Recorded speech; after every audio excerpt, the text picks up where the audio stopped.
metrics are great.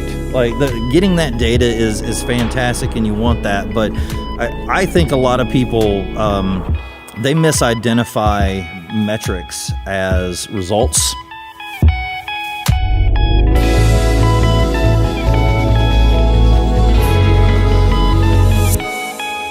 Hey guys, welcome to Be Original with Isley Creative, where we discuss all things marketing.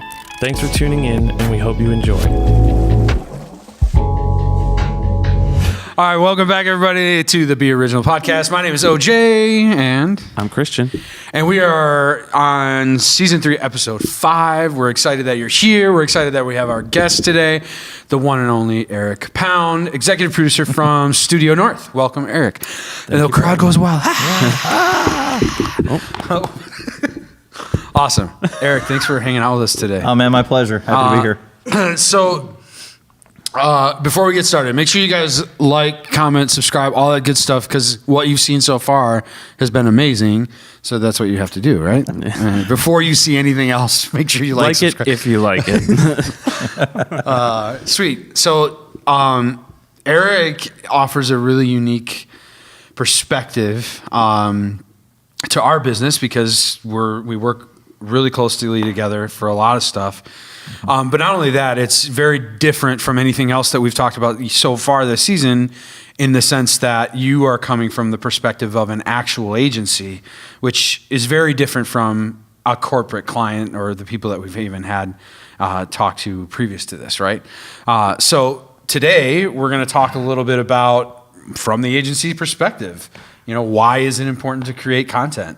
And that's kind of our season, like, overarching, what is that? Subject? Title?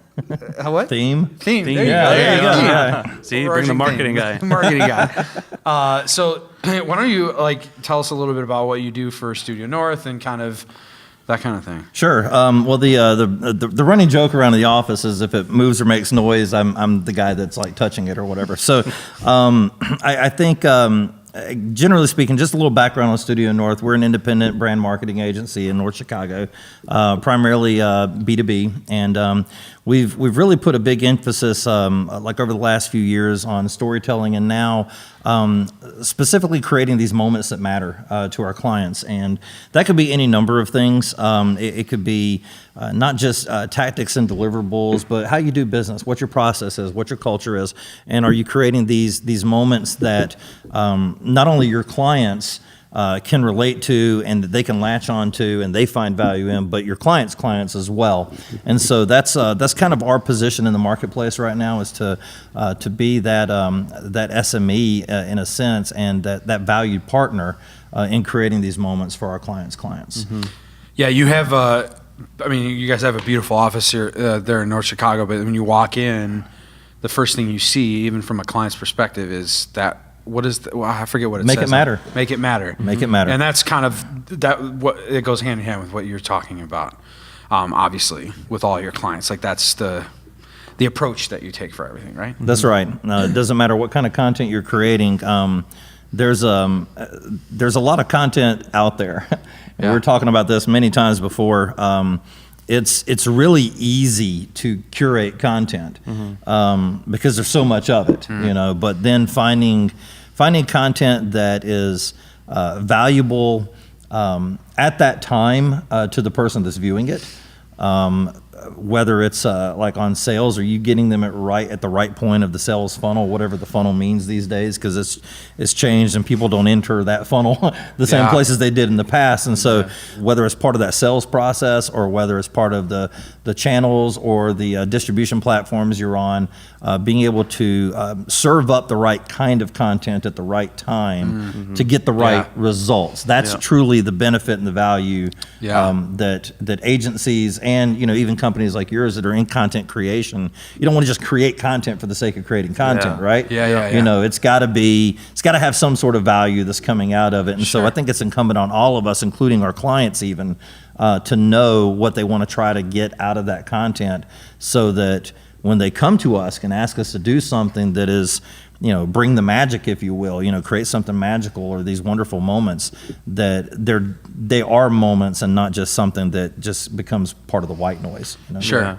So you kind of touched on it already, but obviously there's a big, I mean, nowadays you said, the amount, just the vast quantity of content that's being consumed by the public right now, right? I mean, like it's insane the amount of video content and all kinds of content that is being produced and that we're obtaining, right?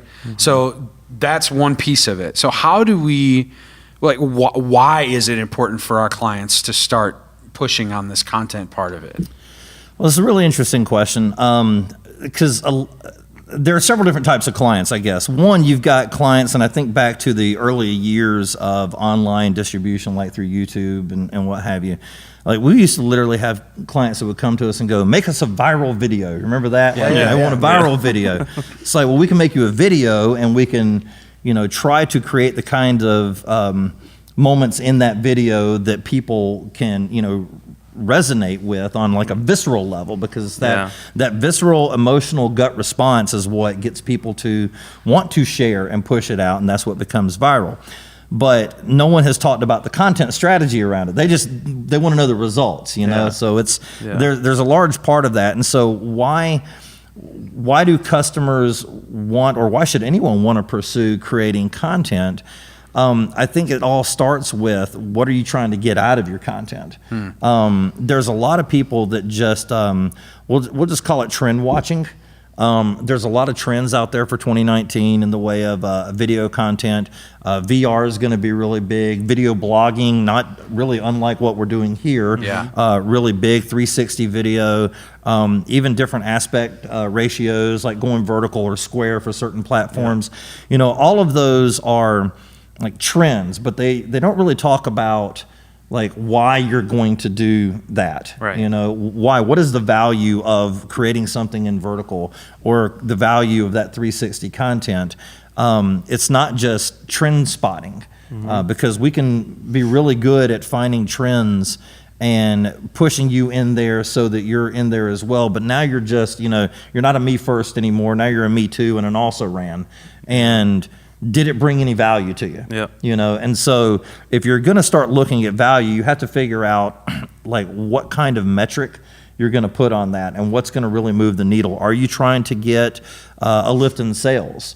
Are you trying to just, at a place like an airport or, a train station, or even at like a trade show exhibit? Are you trying to just get eyeballs on it and get brand exposure? That's very valuable as well. But is there a metric? Is there some way that you can like get some sort of measurement off of that and actually find out, was that valuable? And most of the time they don't really know. And so we end up starting with content and creating things, and then after the fact we want to know if it's working. I think the actual way to look at it is, what do you want to try to get out of it, and how are you going to define success? And then let's create some content that's going to measure up with that, as opposed to just kind of throwing a whole bunch on the wall and seeing what sticks. And we fall into that trap a lot, I can also think of many projects over the years where, we'll create something, we'll just call it a piece of content, but then there's this idea of repurpose and redistribute. Can we take this longer thing, cut it up into little chunks, and then put it out there and whatever? So how much can we get out of this? And that over the years has become the biggest way that people start looking at ROI. They just go, oh, we spent X number of dollars on this one project, but we got all these deliverables out of it. And that's great, but I don't know if that provides return on investment or just repurposing of stuff. So even in your one project, you're creating a lot of things and it's out there, and that's great that it's out there, but is it solving your problem and moving the needle? And so the first thing from an agency's perspective, or even just from my seat, is what do you want to try to do with it? And we don't really ask that. Even as agencies, a lot of times we don't ask that question very well. We just get excited that, there's a new project and it's part of this campaign and it's a bigger thing, and that's great. Let's make you something beautiful. And we don't get started out of the gate like quite as well as we should, and it's because we haven't figured out what that end game is. It's a really difficult thing sometimes to really try and narrow in on, right? I mean, it's easy in the social world. We can pull data points, right, from a lot of different things. We talked about this earlier. But even beyond that, I mean, you start getting into traffic at a trade show. It's a very different world in trying to gather those data points as best as you possibly can. But I love the way that you're saying that, like, even if it comes down to the point of saying, I don't know how to measure these or even what our data points are going to be, but I know that I want to make sure that this number, or I want to make sure that this speaks directly to 100 likes or 100 shares or whatever it is that one single data point starts, at least for the smaller clients, that it makes the most sense for. And then beyond that, we can start adding into some of those things. And I mean, we deal that with stuff like that, even with some of our clients, engaging, where traffic is coming from. Like that's another point. Like how are they even getting to this point? And it's learning those intricacies of those data points, and that in of itself is a really difficult thing for a lot of people. Metrics are great. Like getting that data is fantastic, and you want that. But I think a lot of people they misidentify metrics as results. Just because you have data points that were measurable and you get something out of it, being able to come with actionable intel, and being able to help either move people like along the buying journey, if you will, if that's what your goal is. It's one thing to say, hey, we had a whole bunch of likes and we had a whole bunch of views and they viewed it, 80% of the video all the way through. And those are great things. It may help inform your content decisions down the road and whether it was too long or whether, whether you're on the right channels, whether the right people are interested.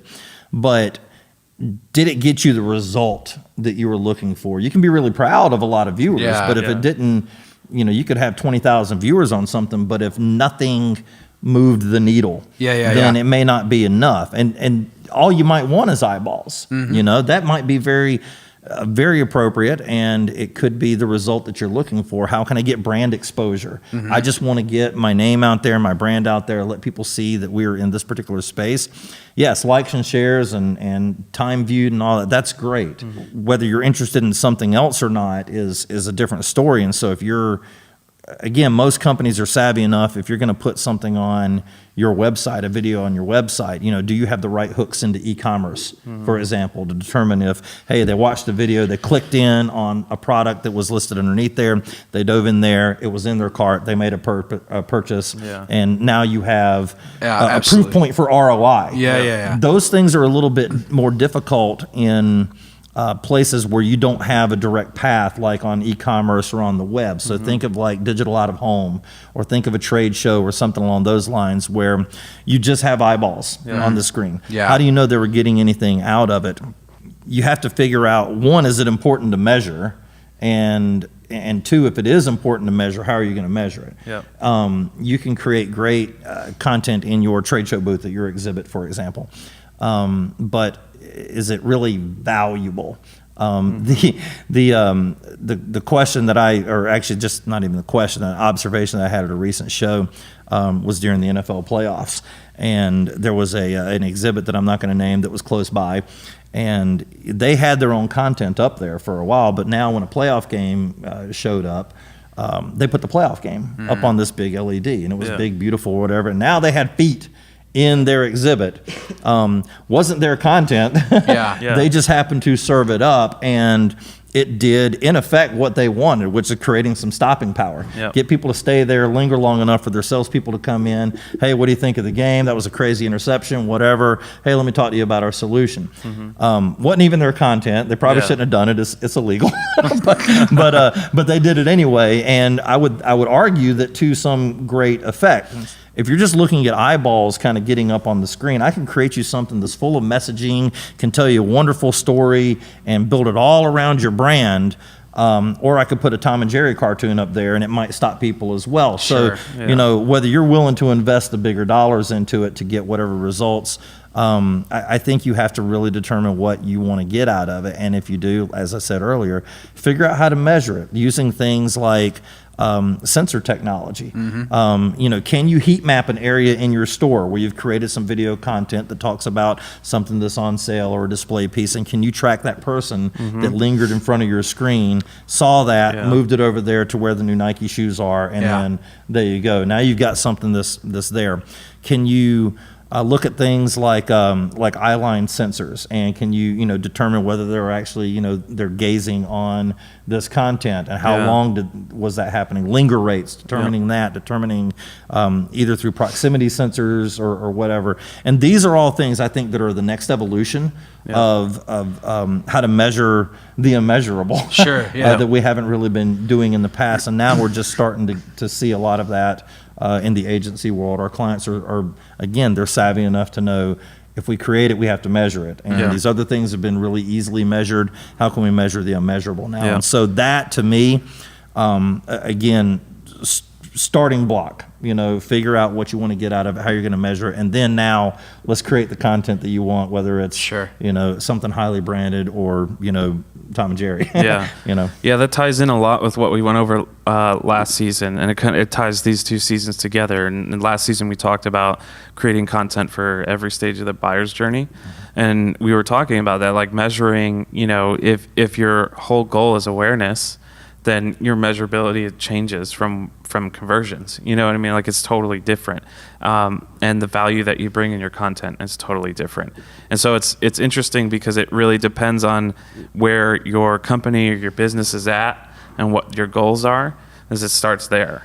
And so it's like, in the age that we're in, if you're not creating content, your brand awareness is slowly going down and down and down and down. So even some old large companies have to really kick it in gear and start creating some content and build their awareness again.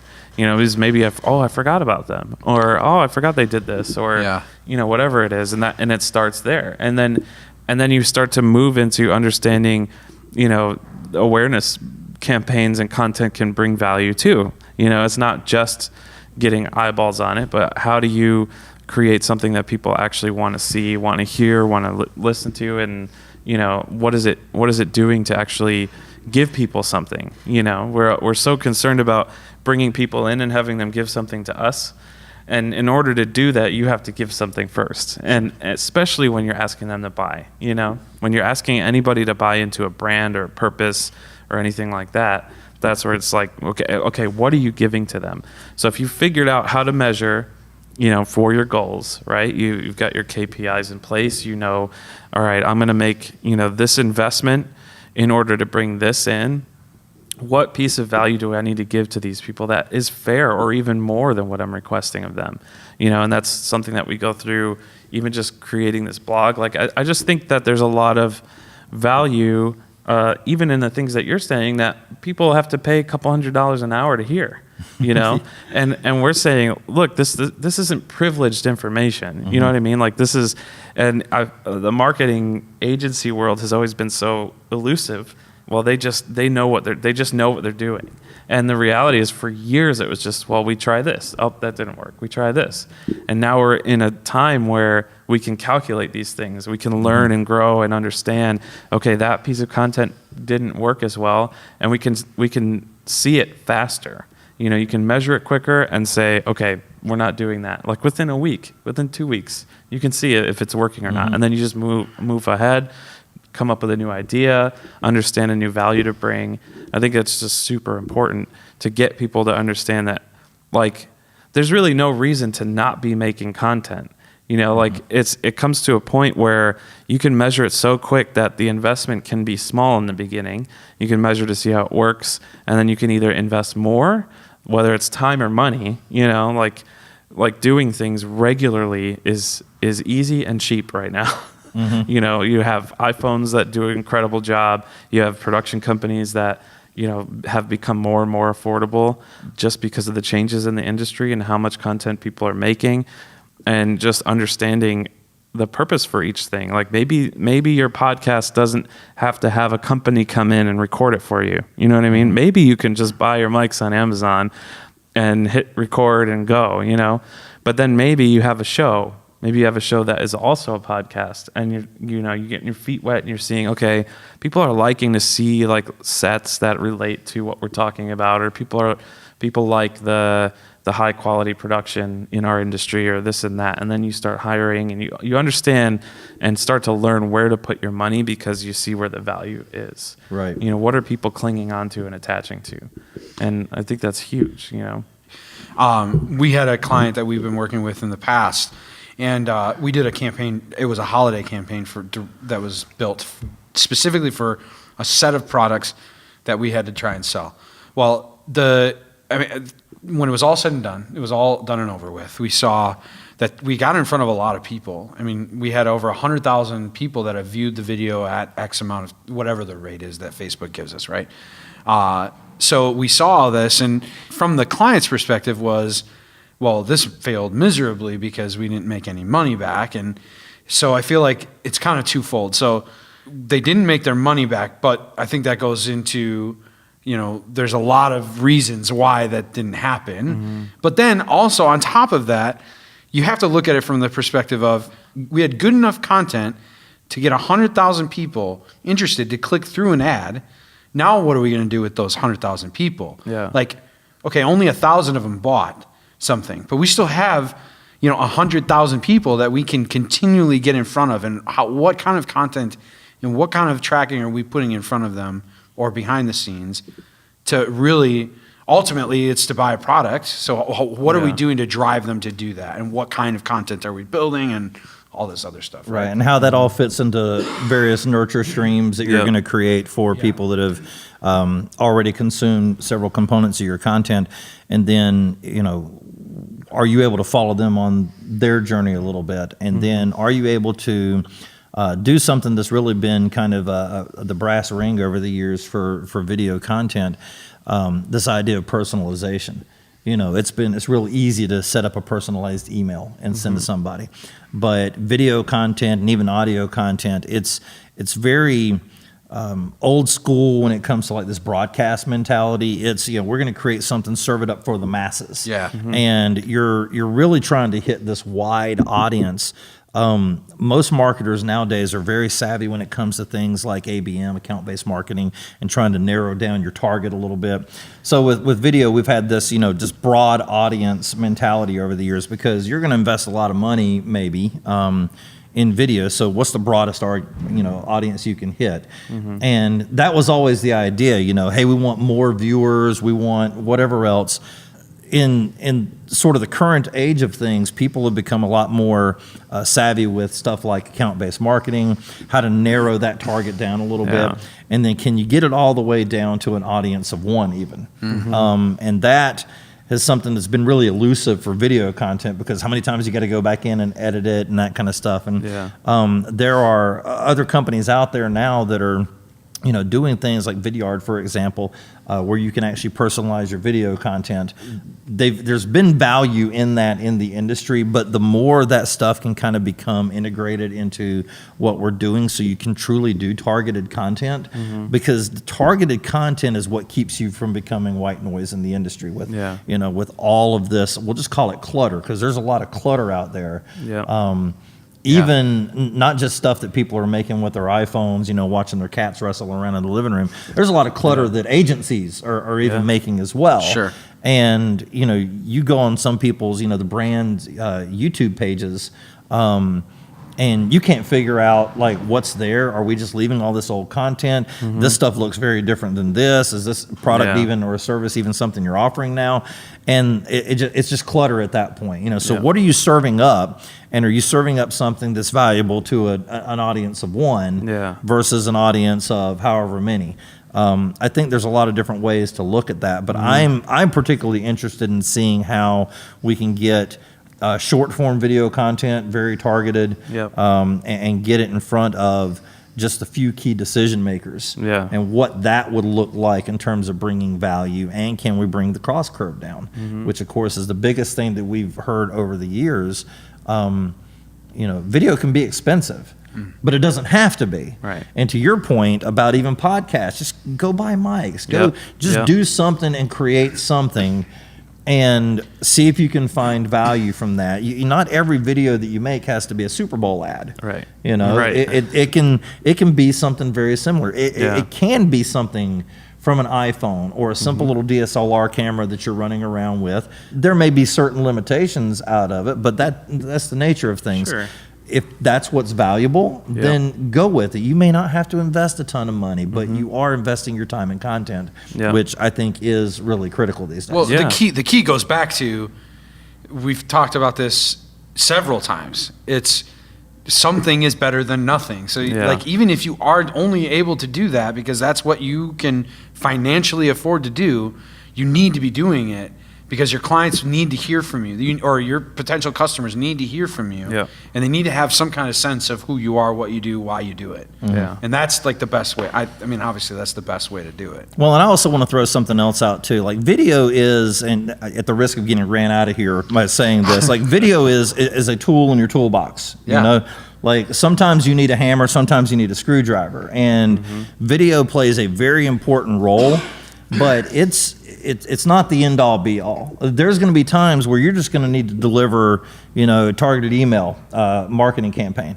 There's going to be time where you need to devote a component of your spend to media buys and developing digital ads. There's going to be times where you're just going to have to, hey, we need a live event. We need something that's going to be, engaging and maybe even, guerrilla marketing or, street market. There's all kinds of things that you can do, and video is one of those tools in that. But the whole point is there are people that consume things like very differently. Yeah, I'm still absolutely. one of these old school people that I don't like seeing video pop up in my little news feed and stuff because I just want to read the article and just kind of scrub through real quick, and I don't have time to invest all this. So I may be the only producer in the world that doesn't really appreciate the content constantly being served up to me.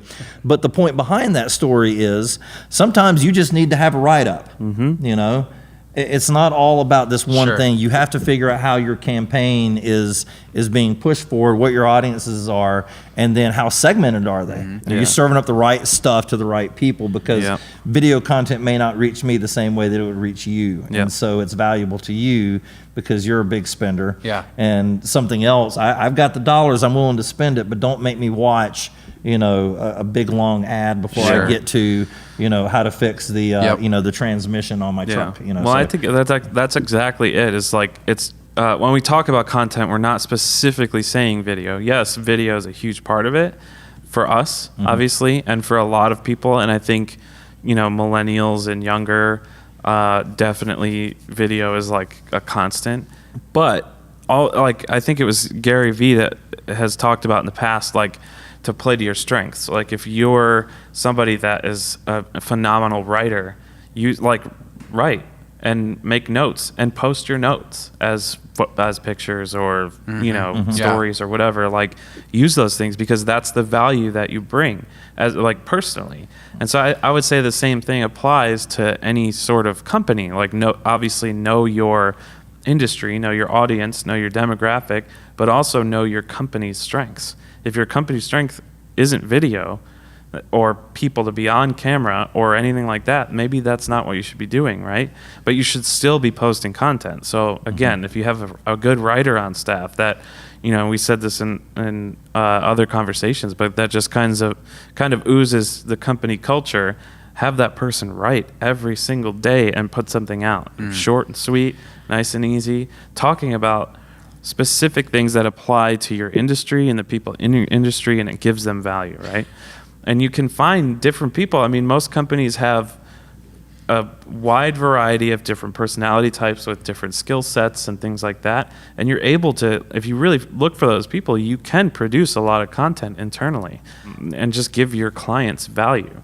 And then you bring in an agency or a production company to start to refine those things and give them the metrics they need to measure how they're doing and be able to start putting some dollars behind it and things like that. But I think just content, people seeing your company, your brand on a regular basis providing value one way or another, whatever form that is, I think is really important. A perfect example is I recently had a meeting with a startup in Racine, and they came to us because they wanted us to build they just wanted a video, right? And after talking to them and really trying to understand what their business is all about and kind of what the ultimate goal was, like outlining how let's just call it a campaign, right? So every campaign is multifaceted. There's not just one thing that necessarily has to happen. So like, even just introducing, like, hey, we're going to do a video on, you want to build a video for social. Great. So let's build a video for social, but let's try and figure out a way to capture emails as well. So then we can take those emails and we can start building a client, a potential client list. And now they're getting a newsletter every week or, things like that. And then we can even be strategic on the types of ads and content that they're seeing on social, so it's everything for that, in that case is multifaceted. And I think like you were saying, it's not just about the video, it's about trade shows, it's about, whatever else. It's the podcasts, all of those types of things. But they can all incorporate different aspects of marketing, right? In the agency world, like that we can do email campaigns, all these other things, whatever it is. Street teams. I want to be on a street team. Yeah, street teams are fun. They're like kind of cool. guerrilla, like go out there and just be like throw T-shirts and stuff. Yeah, I think you'd be great at that. I would think I would be amazing at it. Just do a campaign where you just take a giant roll of caution tape and start wrapping people up in it randomly on the street with your brand all over it. We'll see how well that goes. Yeah. But you did mention something that was actually intriguing to me. This idea of we tend to think of those as nurture campaigns. What are you doing to serve up content at various different paths of the buyer's journey? You also talk about the different types of content that are going to reach people, on a personal level. That to me is, I think, where the big shift right now in the way that marketers and even brands are starting to think. There's this, we used to get trapped in this, you're B2C or B2B, and there's certain formulas that you do in the way of creating content for a case story video, like a company case study video, and you could almost diagram every one of them. You got a business challenge, and then you've got what the solution was, what the implementation was, and then the result. Yep. And you could probably look at every single one of them that's ever been created, and they're going to follow that construct a little bit because that's what B2B customer case studies kind of look like. Yeah. It's becoming different now. At least from Studio North's perspective, we're exploring this idea of there are B2B principles and B2C principles, but ultimately we like to talk about H to H, human to human.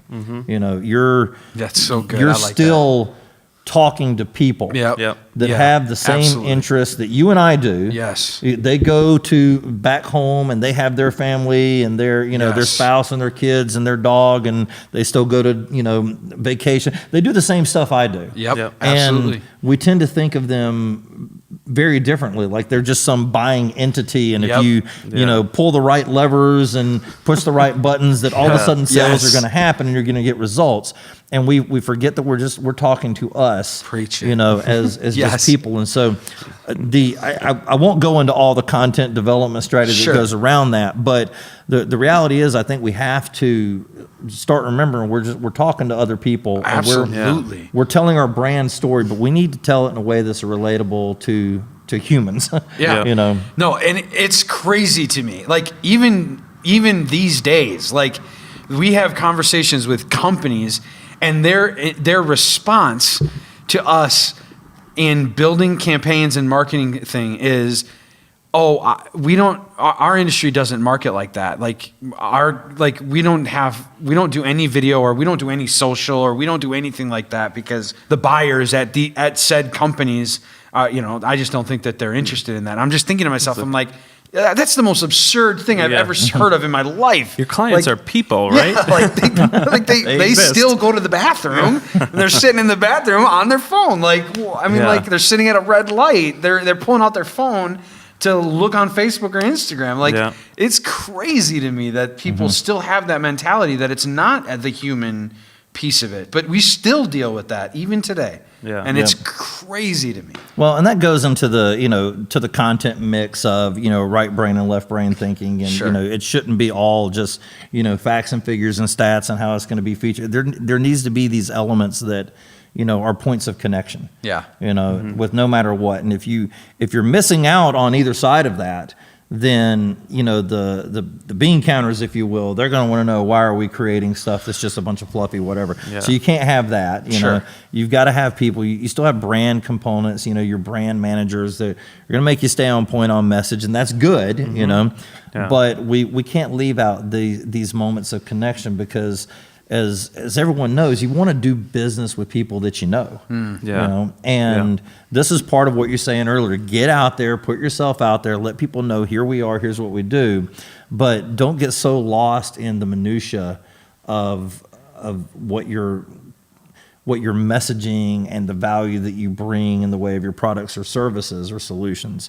Don't get so lost in that you forget to bring out who you are. Yeah, what that's your good. culture are. That's what good. your identity is. Yeah.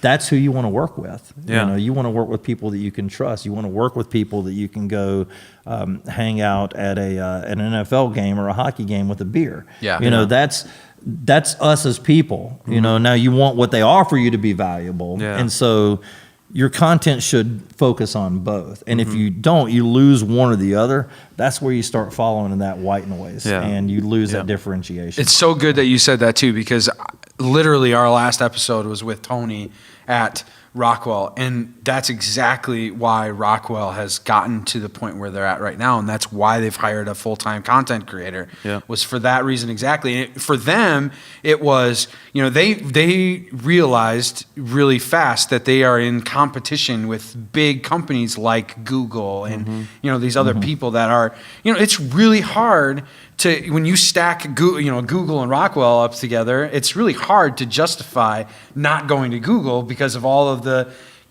experience and the why behind the brand, right? Yeah. And then you look at a company like Rockwell that's making an honest effort to really showcase their why and why they are a good choice to go with. That's invaluable, I think. Yeah. And it's retention. Yeah. Like you're making it so that it's the Apple effect. It's saying, we're selling a lifestyle. Like now you're like building onto this, like you have to be a part of this family. Yeah. You don't know why. Like, I don't know why I have to keep buying iPhones every time a new one comes out, but I do because I you're want a to be a sucker. part of the. You got pulled into the ecosystem. Right, That's why. exactly. Yeah. That's exactly what it is, though. So it's good. I like that. Well, I had a lot of fun today. Yeah. Yeah, it was great. It's good. I think there was a lot of value in that. That's good. All right, guys. Well, we appreciate having Eric here. Thank you again so much. Thanks to Studio North for letting us hang out with them as often as we get to. So Yeah. it's a lot of fun. All right, guys. Be sure to like, comment, subscribe, all that good stuff on every platform that you're on. Thank you so much for joining us. We love you so much. Have a great week. We'll see you next time. Peace.